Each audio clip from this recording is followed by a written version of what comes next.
Hi, my name is Maureen Reardon, and I'm a Fauquier County resident, and I'm here to tell you about a problem that is facing the New Baltimore Service District. This fall, the State Corporation Commission in Richmond will make a determination whether or not a high voltage power line will cut through the heart of the New Baltimore Service District. If constructed, the towers on this line will be over 100 feet tall, and the easement that is required could be up to 150 feet. That means that the trees and homes or anything in that area of 150 feet will have to go. Not only will it cut through residential areas, it's also going to cut right behind two of our most populated schools, Greenville Elementary School and Kettle Run High School. We cannot allow this to happen. All of the children in Vin Hill and Brookside attend schools that are immediately surrounding us, most of which will be affected by the power line. Our high schools, Kettle Run High School, our elementary schools are C. Hunter Ritchie Elementary and Greenville Elementary, and our middle school is Auburn Middle School. 3 of those 4 schools will be directly affected by the power line. Our fear is that our children will now have to wake up every morning, play every day, go to school every day, come home every day, and go to sleep every day under these power lines.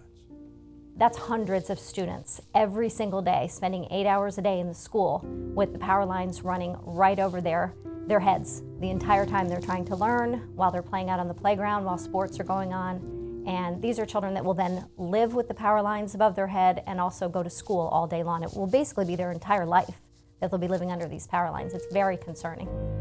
Well, I don't know that there's anybody who could convince me that there aren't health consequences to living that closely to the EMF fields.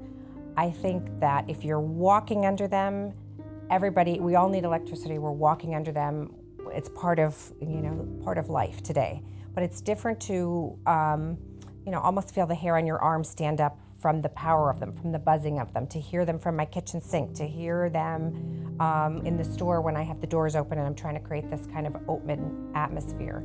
I don't think anybody can 100% tell me that there aren't consequences to living that close. So there have been several studies about EMF and the possible effects on children. There have been some studies in Europe that have been really frightening when you see the amount of time that a child spends underneath those EMFs and then potentially what could happen in the future with their health.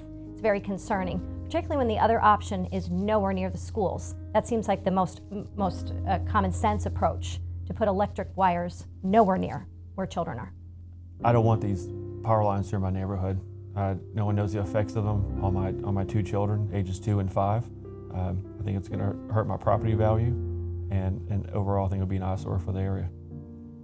I moved from an area in Lorton, Virginia, where we had power lines, and the realtors told us it wouldn't affect them, and it certainly did, and we were unable to sell the house. We sold it at a loss. So I'm concerned for the residents that not only that have proximity to the transmission line, but anybody in the community. We do not have much time to act. August the 3rd is the last date that the State Corporation Commission will receive public comment in opposition to the power lines. What can you do? You can go to our Stop the Fauquier Power Line Facebook page. On that page, we already have letters that you can download and sign and send to both the State Corporation Commission, your state senator, and your state legislator. Not only do we have that particular Facebook page, but we also have a sister site, and there is a link on the sister site where you can donate funds to help us fight the power lines. It will be used towards our legal fees and the opposition.